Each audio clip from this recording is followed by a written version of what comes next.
We definitely wanted to welcome you, man, to the show. So yeah, what's new with you? Like I know, obviously Mike know, you've been the funniest person since forever. Like I've never seen anybody as funny as you on the stage or when it comes to a personal setting. But what's new, man? Like just talk a little bit about what you got going on right now as far as your shows and your tours and everything. Well, we just wrapped up Comedy in a Nutshell, Volume 7. There you go. Fucking doing a Zoom call. Hey, you muted yourself. I had to, trust me. Yeah, you didn't want that on your podcast. We can edit it, it's all good, but I ain't want to hear it probably. Yeah, some shit you don't even want to edit.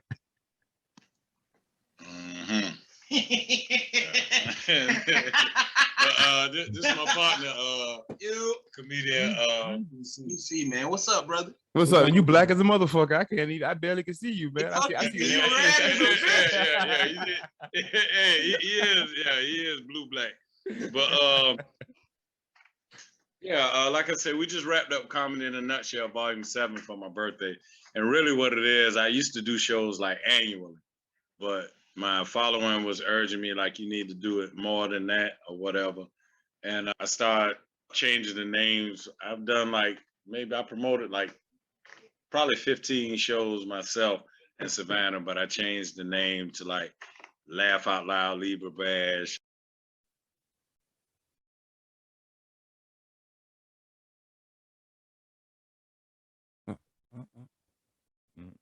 Did it again.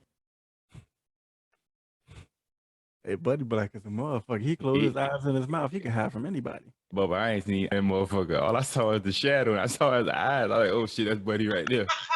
Hey, chill out, man. Yeah, hello? Yeah, we didn't hear any of that, did you? Nah, we didn't. Hey, excuse me. We checking the shit out of him on the back end, so it's all good. Yeah, but motherfucker just called me and said, hey man, you seen my PO around there? I'm like, hey man, I don't know what the fuck. I'm doing the podcast. Shit, the fuck is you talking about? Your PO and I go to work every day. I don't know about none of it. I tell jokes. I don't know.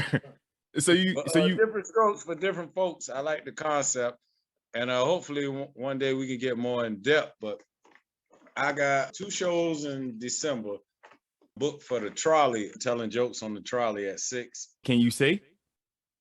I don't know exactly what trolley service it is, but whoever the check clears from, you could be driving the trolley as long as the check clear. Shit, everybody gonna be dead if I'm driving. You sitting there checking people, and I'm driving. Everybody going from here.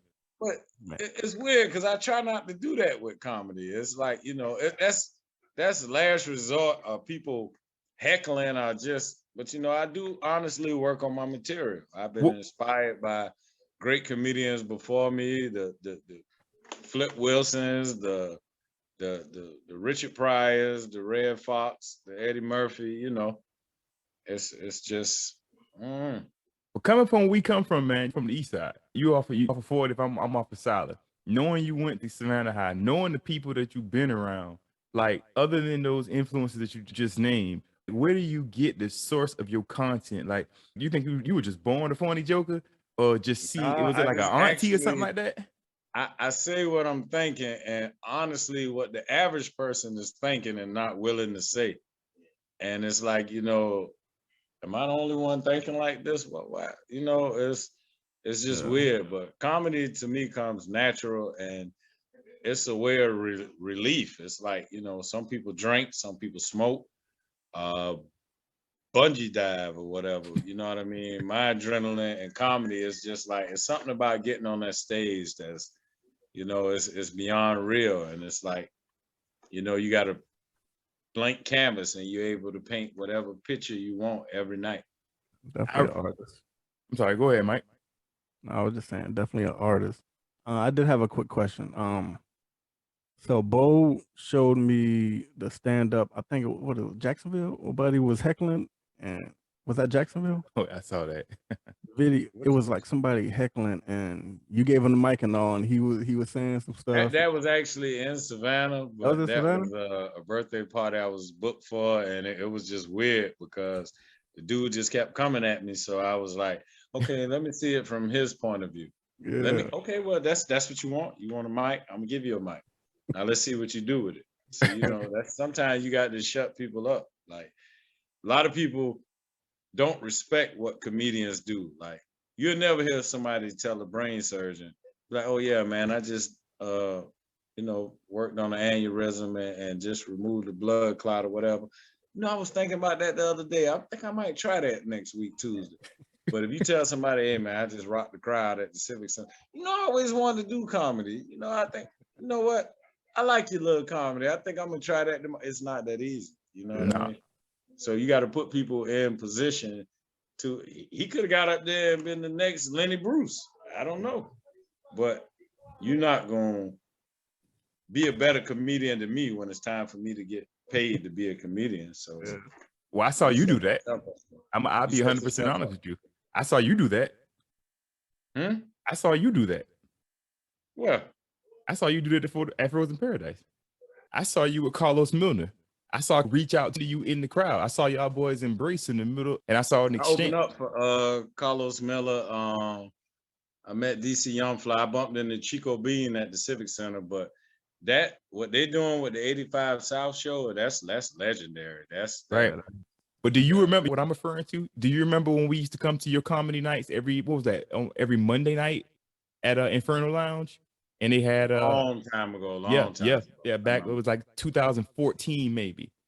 And to be honest, I'm not going to take credit for that because in the beginning that was Big E's. I remember, I remember comedy show, and I got introduced. Well, I've been knew Big E, but I got reintroduced to him through Ajamu, Pickman Photography or whatever, Pro Move Photography. Shout out to Move. Pickman Move on Instagram.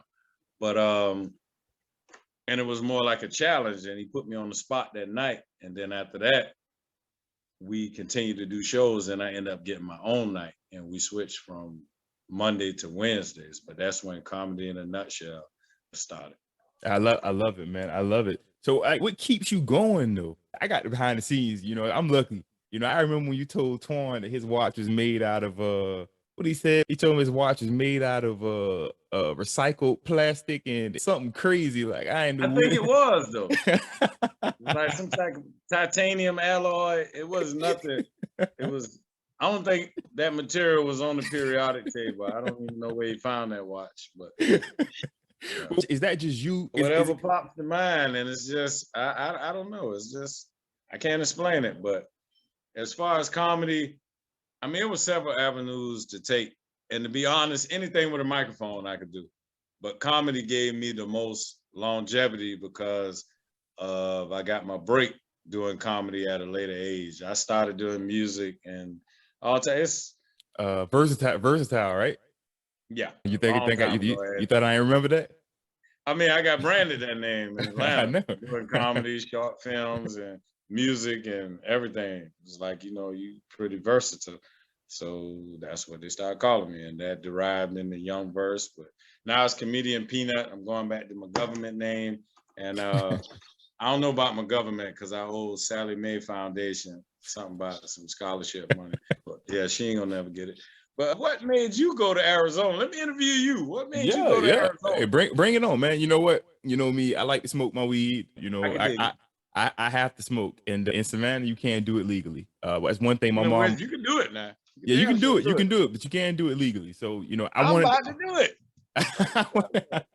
I wanted the West Coast. You know, I wanted the West Coast living, but I didn't want the West Coast pricing. You know, being in San Francisco. Is it a dry heat out there? Yeah, I mean, it's just like Savannah. You know, obviously.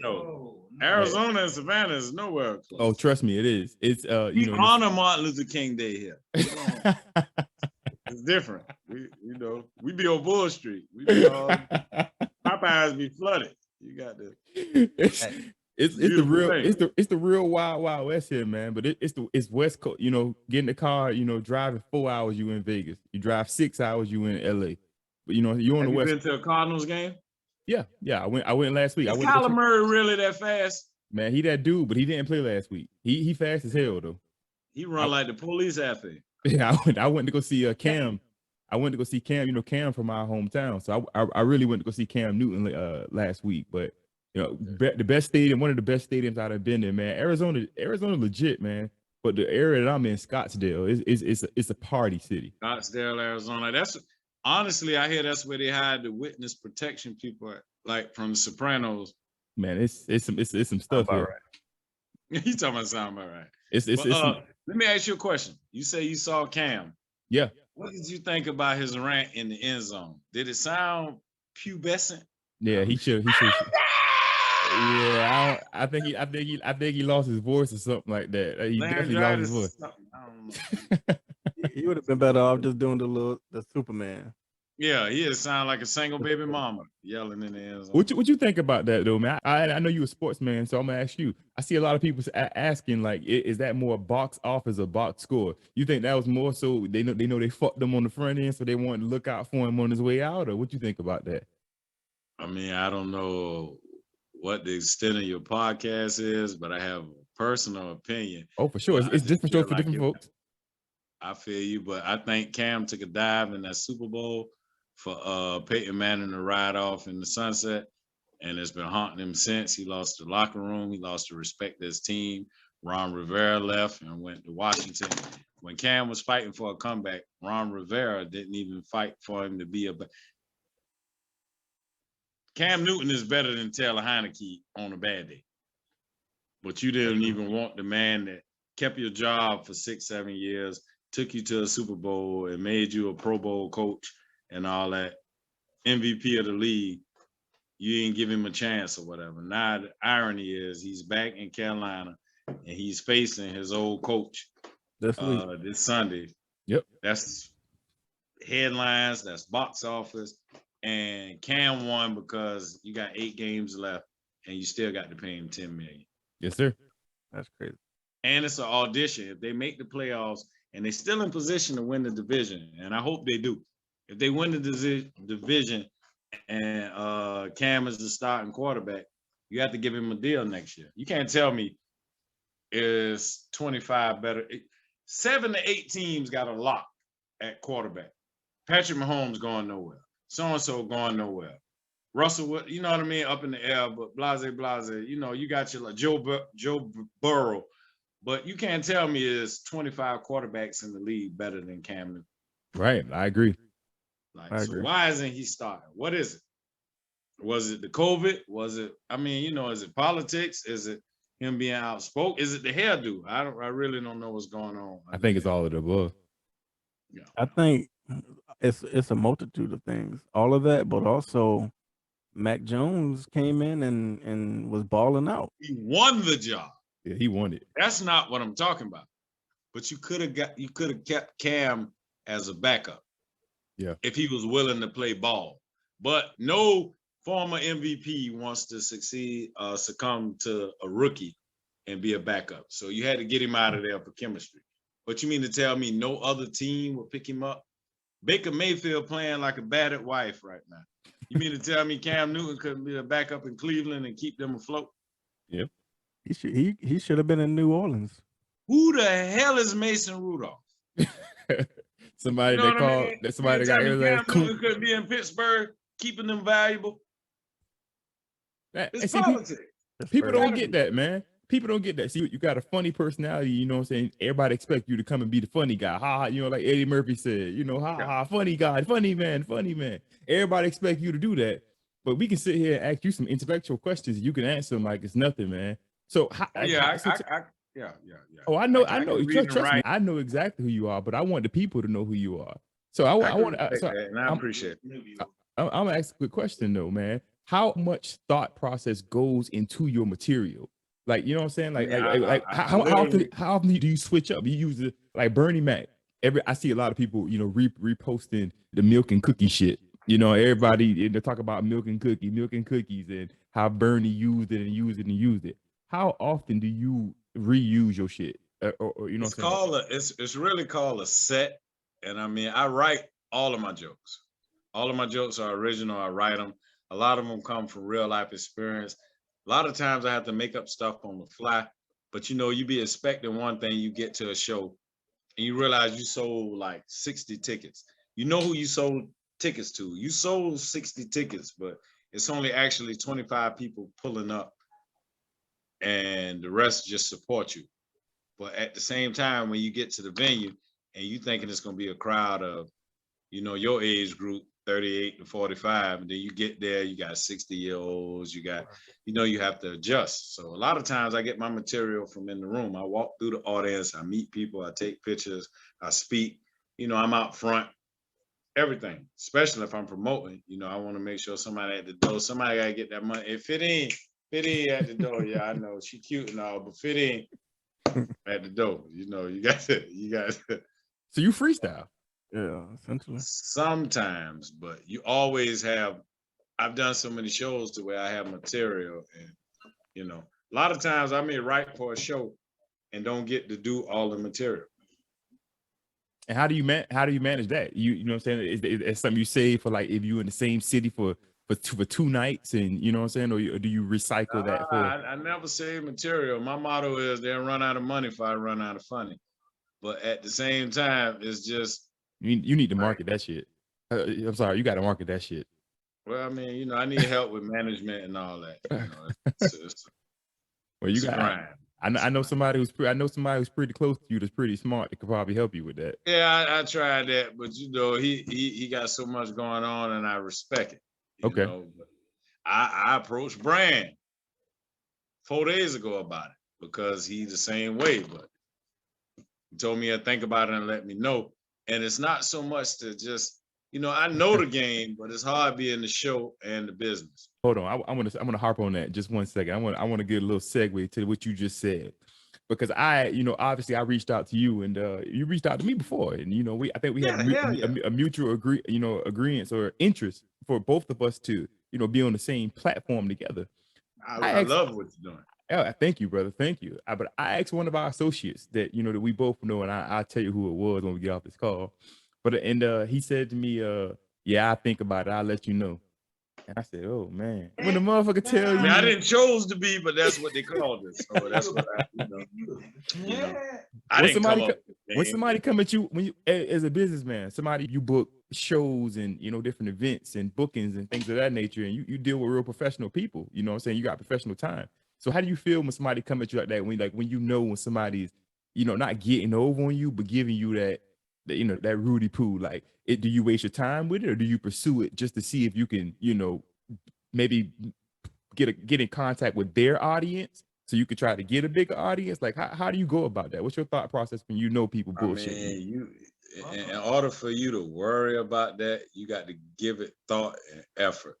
You know, people have ulterior motives and people do what they do, but everybody ain't gonna last, everybody ain't gonna make it. So you know what I mean? I just keep pushing, and I try to keep positivity around me, because I mean, just that negative shit, it ain't no way for it. You know, it's just crazy. Energy is real. Gotta have that good energy. But I forgot. I thought you was bowling right now. I thought you had rolled 2 gutter balls by now, man. I ain't did that in a minute. He bad. He bad. Oh, he's tough with it. He bad on them bowling lanes, but I'm gonna tell you, he best bowler. I say it all the time. The best bowler I know. Them boys in that bowling lane. He's the type of dude roll a 300 and don't want to take his bowling shoes off for 3 weeks. He got them all on in Kroger and Walmart and Whole Foods. Man, take them damn bowling shoes off, man. You got swimming trunks on with the bowling shoes, bro. We all know you roll a 300, bro. Hey, man. All right, goddamn, Mike. So at the end of the day, Nut, man, like, what's your goal, man? You know, when it's all said and done. My goal is to be a household name and just, you know, to be remembered when I'm gone and provide for my son while I'm here and years after I'm gone. I figured you was gonna say that. I remember how much, you know, just being around you growing up. I remember how much of your father meant to you. You know, like, shit.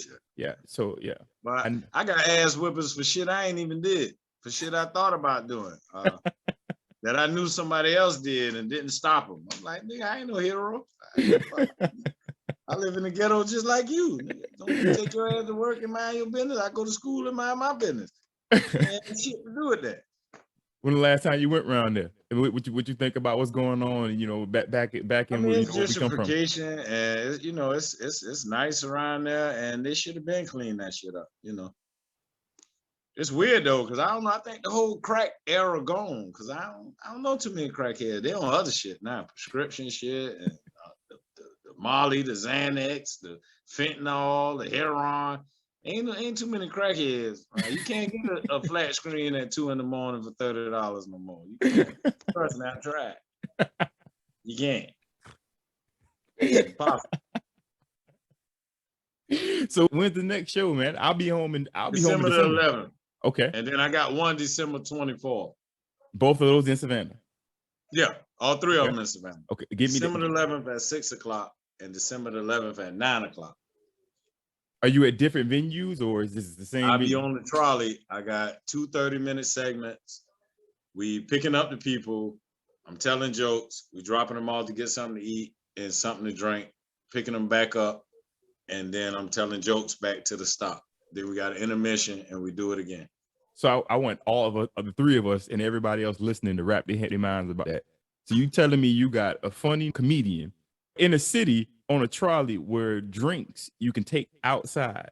So you got people drinking and enjoying a trolley where there's no windows and clean filtered air is coming through and they sitting there laughing to, you know what I'm saying, a funny brother that's tripping them out throughout it. That sounds like a gold mine to me. You know, me being from Savannah, I would rather go on a comedy tour with comedian Peanut than to go on a ghost tour with Harry from. I ain't going on a ghost tour anyway, because nighttime in the cemetery, I mean, then I seen, you know, Buddy used to come on Silent, man. Yeah. All his side teeth gone, you know. He owe me $30 to this day. I ain't going to no goddamn cemetery, no crackhead. No I just think that's big, man. I think that's something that needs to get out there more, for sure. You know, that's something that's. It's something. Comedian from Statesboro and his coworker, somebody who I happen to know, 39th Reynolds. They putting together doing a comedy show on the trolley. So this is the first time they picked me. I'm geek. I'm happy for it, you know, but it should be something different. Well, tell the people. I'm gonna tell you the real about the city. It ain't gonna be no Tom and Chi shit. No. The first crack deal ever went down right here on 39th and Atlantic. If you look to the left, you will see where the first piece of pussy got sold by. Listen, I'm giving you a real tour. And that's what I know. And I think that everybody in Savannah definitely need to get wrap their heads around it. It's something different. You know what I'm saying? Turn to the right. I shot a nigga in that lane 6 years ago. Edit, cut. Listen, what I'm saying, that's the type of tour you go get. And I think the locals will really get a kick out of it too, man. So tell the folks where they can find you, man. Obviously, I'm gonna tag you. Comedian Peanut, Instagram, Judson Loholt III on Facebook. Don't judge me. I'm named after 2 other niggas. I always wanted a middle name, but they ain't had none, so I ain't got none. That's fucked up, man. I'm gonna get me a middle name. When I get my first deal, I'm gonna buy me a middle name. You go buy. I'm buy me a middle name. If Kanye West can change his name to just Ye, I'm sure you can buy a middle name. I promise you, I'm gonna get a middle name. And guess what it might be? What that? Middle name. It ain't gotta be shit. I just want a middle name. That's what it is. Judson, middle name, Loholt III. And I'm rocking like that. You rocking like that, man. Well, hey, man, you know, obviously, man, it was a pleasure having you, you know what I'm saying, having you on, man. Seriously, man. I think, you know, Savannah's in for a treat. You know, hey, wait, what you calling it? It's gotta have a name. I'm waiting on the flyer and I'm getting emailed a contract as we speak, and we're going from there. But I know Change My Mind Comedy is having an annual all-star. It used to be a monthly comedy competition at Doubles. You done been there before. All right, yes, sir. So everybody who won for a month over a year is coming back to compete for like a season 2 reunion. That's December 24th. I'm waiting on the flyer of that to come out. But before you go, PC, I'm gonna introduce you to another comedian brother. Bring him on. Funny as fuck. PC, P to the third letter, my nigga Poke Chop. Yo. That's What up? Nah, that's my real. Nigga said turn this way so you can see. Pork Chop. We got to get you a ring Hey, light. my stage name, the artist formerly known as Pork Chop. Yeah, we got a symbol and everything, nigga, like Prince. Yeah, we got to get you a screen light because all we see is Dracula's lair in this bitch. Nah. Oh shit! It just ain't big nigga equipped.